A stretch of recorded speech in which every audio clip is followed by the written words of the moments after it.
Bismillahirrahmanirrahim. Bienvenue chers étudiants, toujours en gastrologie, dans la troisième partie du cours des cirrhoses. Aujourd'hui, on va voir les complications et les étiologies. Donc, toujours, vous allez trouver tous les supports utilisés dans les vidéos dans la description à télécharger. Je vous invite toujours à abonner, chers amis, afin de recevoir ces vidéos durant toute l'année. Et n'oubliez pas un j'aime et un maximum de partage afin que ces vidéos-là vont atteindre le maximum des étudiants le plus tôt possible. Donc, comme complications, vous êtes censé de savoir les quatre complications les plus graves. C'est l'acide, premièrement, le risque hémorragique, l'encéphalopathie hépatique. On avait vu ça précédemment dans la physiopathologie. C'est complications graves sur le niveau neurologique, des séquelles neurologiques vont s'installer. Et quatrièmement, le risque de dégénérescence. Donc, la cirrhose va finir par du carcinome hépatocellulaire, comme on avait vu dans les parties précédentes. Et on va aborder le cancer ou bien les tumeurs bénignes et malignes du foie dans le prochain cours. Donc, en complications, on va commencer premièrement par l'acide. Donc, ça, c'est de l'acide. C'est l'augmentation du volume du liquide péritonéal. Donc, c'est une complication qui est fréquente. Donc, les cirrhoses vont ou bien tendent à compliquer fréquemment vers une acide. Et l'abondance, là, elle est variable. Selon l'abondance, les signes vont se manifester.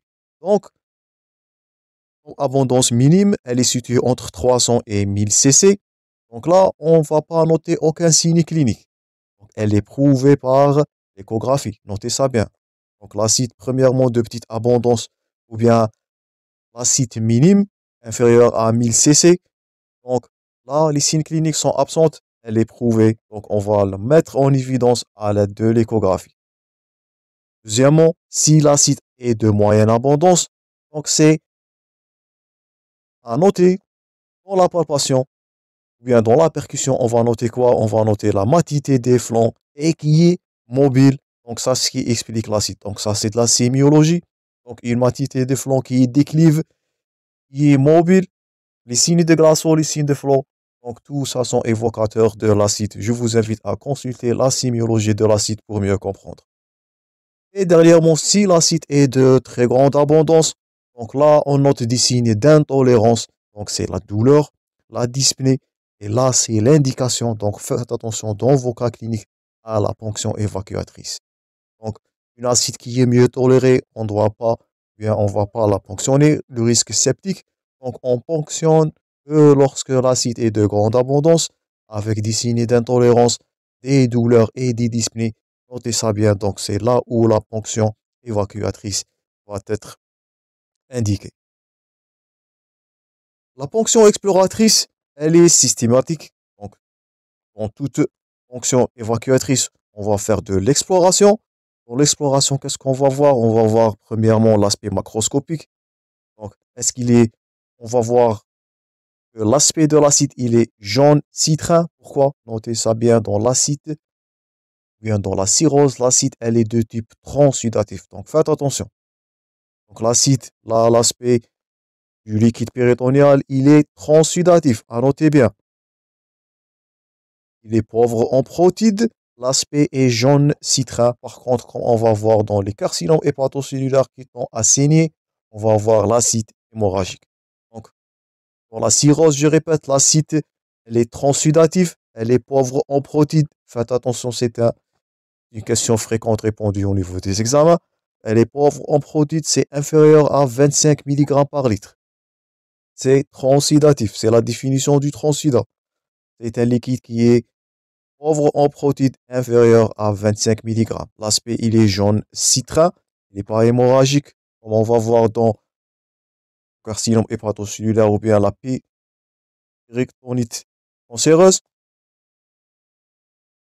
Aspect cytologique, on note des polynucléaires neutrophiles qui sont inférieurs à 250 éléments par millimètre cube. L'étude bactériologique, elle est stérile. C'est une acide, je répète, qui est transudatif. Donc la première complication, l'acide, la complication la plus fréquente, notez bien, c'est une acide ou bien c'est un liquide qui est transudatif. La ponction évacuatrice, elle est indiquée que dans les formes où il y a une intolérance. Le risque septique, notez bien toujours, le risque septique de la ponction évacuatrice. On ponctionne l'acide lorsqu'elle est intolérée avec des douleurs et des dyspnées qui sont insupportables. L'aspect du liquide acide transsudatif, il est gencitrin, il est transsudatif, je répète, pauvre en protéines. La cytologie polynucléaires sont inférieurs à 250 éléments par millimètre cube. L'étude bactériologique, elle est stérile, donc négative, il n'y a pas d'infection dans ce cas. Je vous invite à noter cette plaque-là et la retenir par cœur. C'est fréquemment un thème répondu dans les examens. Deuxièmement, l'acide, elle tend à se compliquer. On note deux complications. On note les complications mécaniques et on note les infections durant la ponction. Premièrement, comme complication mécanique, c'est la grande abondance. Ça, c'est à retenir aussi. Donc, la grande abondance de l'acide, elle va donner des complications mécaniques et elle est mieux illustrée là. Donc, ça, c'est de l'acide de grande abondance. Et vous voyez clairement la complication selon le plan mécanique. Donc, c'est du douleur abdominale. Donc, ça va causer une hernie abdominale, bien une hernie ombilicale. Par l'abondance du liquide, la pression, ça va donner une hernie ombilicale qui est mieux illustrée ici. Une éventration et même parfois des ruptures ombilicales selon la quantité ou bien l'abondance de l'épanchement. Donc, premièrement, les complications mécaniques, elle est retrouvée, je répète, dans l'acide de grande abondance, c'est l'indication de la ponction évacuatrice. Elle peut compliquer par des douleurs abdominales, des hernies ombilicales, ça c'est à retenir, des éventrations, et même parfois dans les cas sévères, une rupture ombilicale totale selon l'abondance de l'acide. C'est mieux illustré là, et vous voyez l'aspect mécanique. Deuxièmement, c'est le risque infectieux devant une ponction évacuatrice, malheureusement, et ça va donner la péritonite bactérienne spontanée. Elle se manifeste par des douleurs, des fièvres. Donc l'acide, toujours, la fièvre, c'est un signe indicateur de l'infection devant une acide. Donc les douleurs, la fièvre, l'encéphalopathie hépatique, on va l'aborder comme troisième complication et même des diarrhées. Pourquoi? Parce qu'il s'agit des bacilles à grammes négatives. Je répète, ce sont les bactéries qui sont fréquemment répandues comme complications infectieuses de l'acide. Notez bien, c'est les bacilles à grammes négatifs. Donc, qu'est-ce qu'on va voir dans la cytobactériologie du liquide acide? Donc, les globules blancs vont augmenter. Donc, notez bien là l'aspect qui est stérile.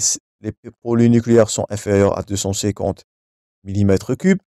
Là, en l'infection, les globules blanches, c'est supérieur à 250 mm3 avec plutôt millimètre cube avec prédominance polynucléaire, une neutrophilie. Et notez bien, c'est les BGN, c'est les bacilles à grammes négatifs qui sont les germes fréquemment répandus comme complications infectieuses de l'acide. Notez ça bien, c'est fréquemment répondu comme question d'examen. Donc j'espère premièrement que c'est clair pour l'acide. La première complication qui est fréquente avec des complications, notez bien, mécaniques et infectieuses. Donc j'espère que c'est clair premièrement pour l'acide.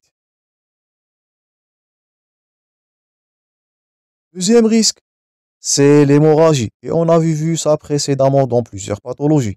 C'est premièrement la rupture des varices œsophagiennes. C'est la cause la plus fréquente d'une hémorragie digestive haute.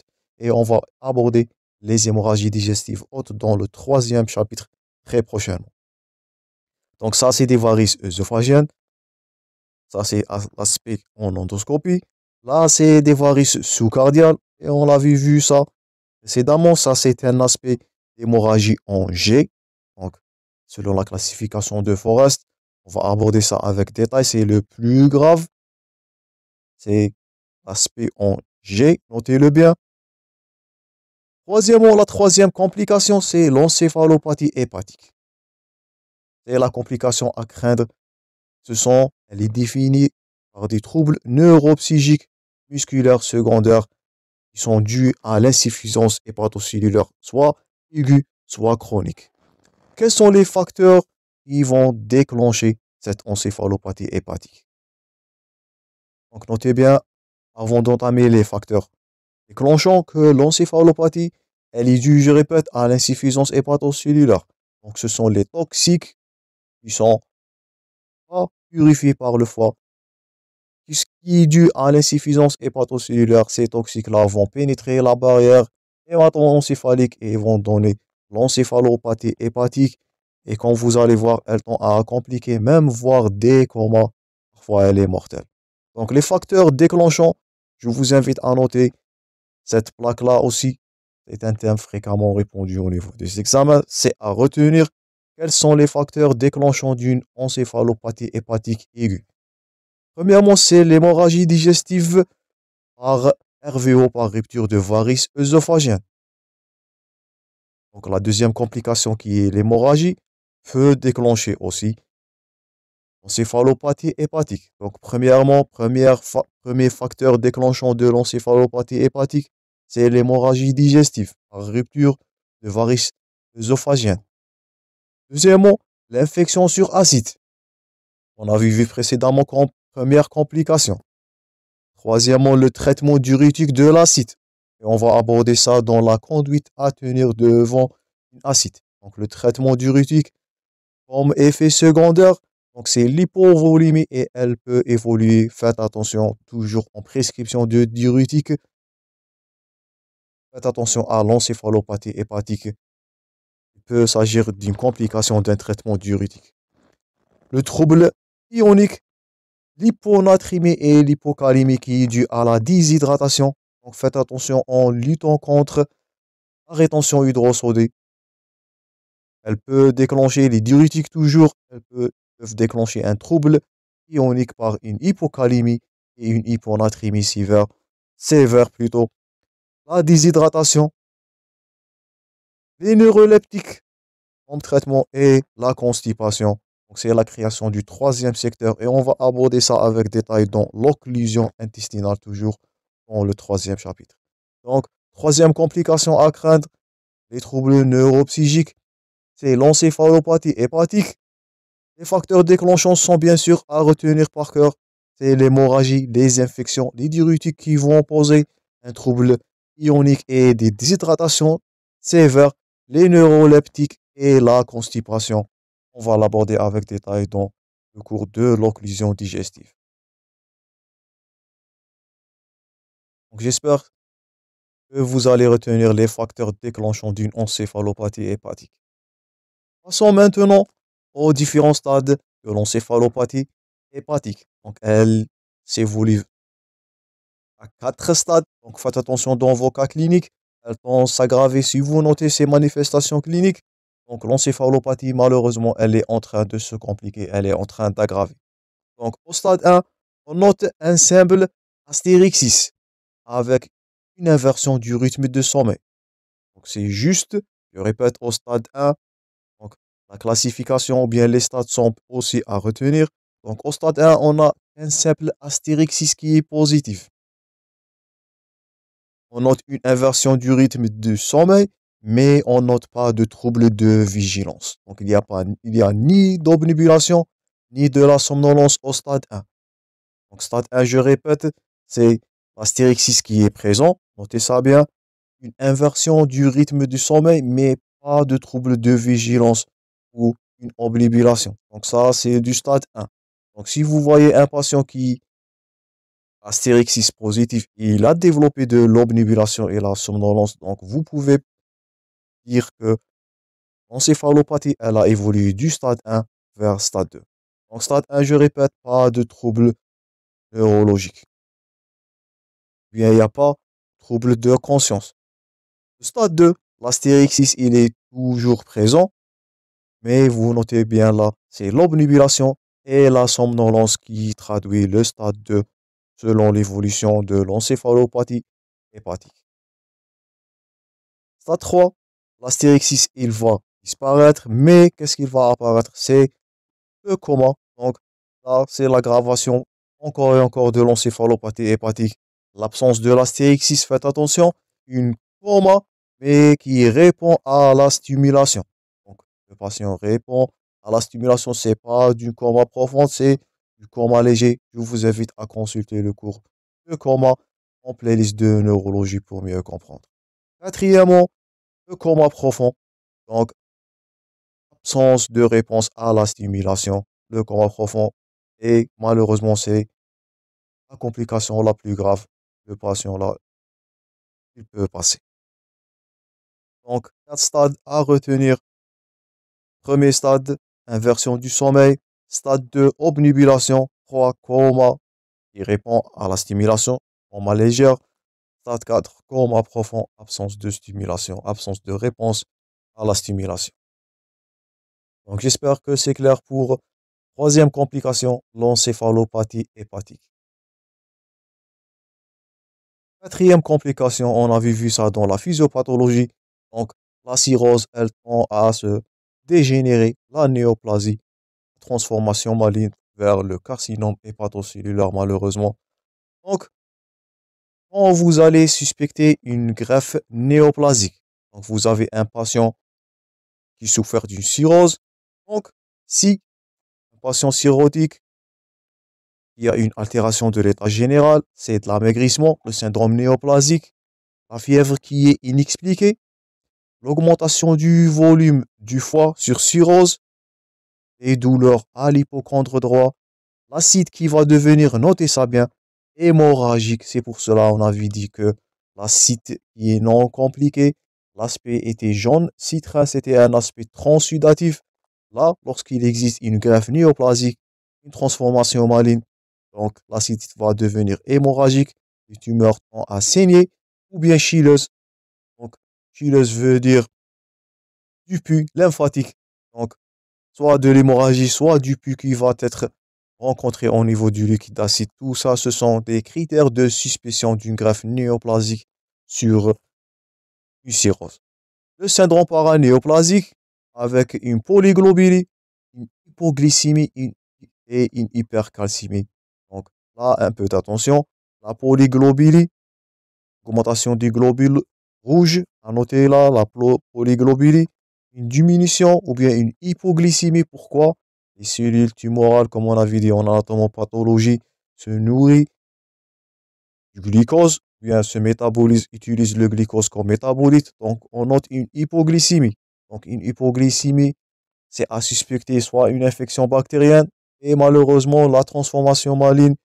Les cellules néoplasiques, les cellules tumorales, ensemble du glucose, on note une hypoglycémie et l'augmentation du calcium, l'hypercalcémie, elle est due à quoi? Elle est due à l'ostéolyse.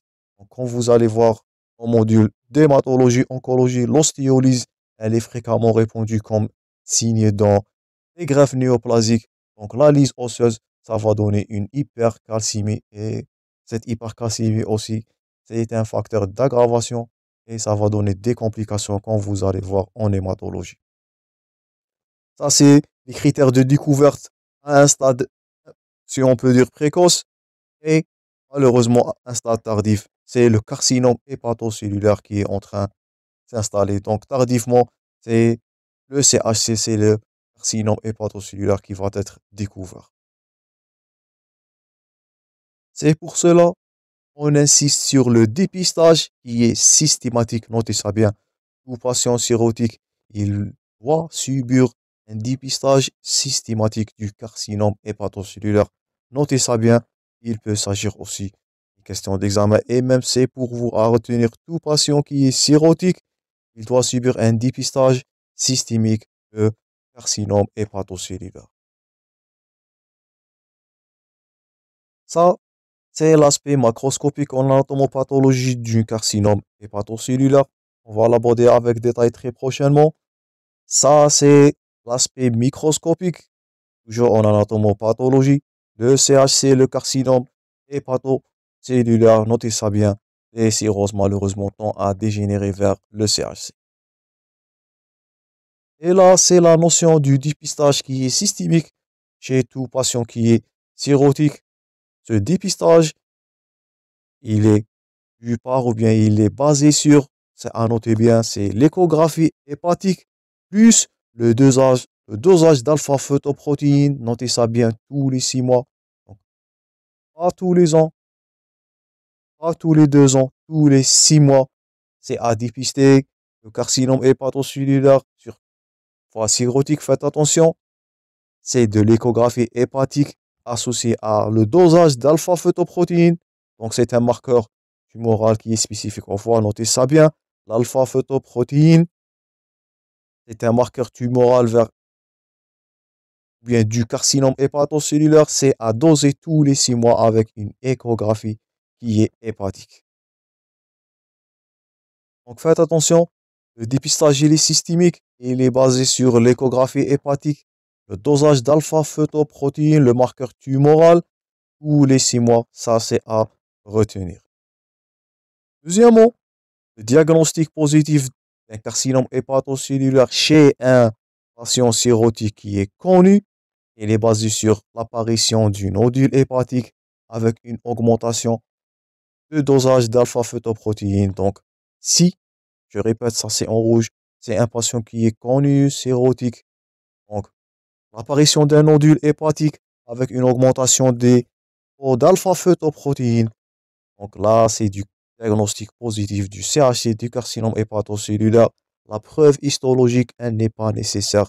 Les cirrhoses tendent à se dégénérer. Donc l'augmentation d'alpha-fetoprotéine, l'apparition d'un nodule hépatique chez un patient cirrhotique connu.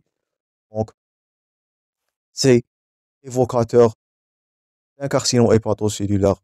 La preuve histologique, la NAPAT, elle n'est pas nécessaire dans ce cas-là. Donc j'espère que c'est clair pour la quatrième complication qui est le carcinome hépatocellulaire. Donc ça, c'est tout pour cette partie.